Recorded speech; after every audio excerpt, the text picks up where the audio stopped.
Djali i princeshës së kurorës së Norvegjisë, Marius Borg Høiby, është arrestuar me akuza të reja vetëm disa ditë para fillimit të gjyqit të tij për përdhunim, ndërsa nëna e tij vazhdon të përballet me pyetje në lidhje me marrëdhënien e saj me Jeffrey Epstein. Distrikti i policisë së Oslos tha se Høiby ishte arrestuar të dielën në mbrëmje me dyshimin për sulm, kërcënime me thikë dhe shkelje të një urdhri kufizues. Arrestimi erdhi disa ditë para se Høiby, 29 vjeç, të dalë në gjyq me akuza për 38 vepra penale, përfshirë 4 akuza për përdhunim, dhunë në familjen ndaj një ish-partneres dhe filmim të paligjshëm të një numri grash, pa dijenin ose pëlqimin e tyre.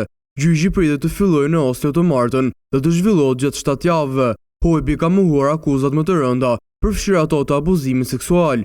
Policia ka kërkuar 4 javë burgim për Høibyn, me arsye se do ta parandalonte atë nga përsëritja e veprës penale. Gjykata e rrethit të Oslos vendosi që ai mund të mbahet në paraburgim derisa të vendoset ndryshe nga autoriteti i prokurorisë ose gjykata deri më 2 mars.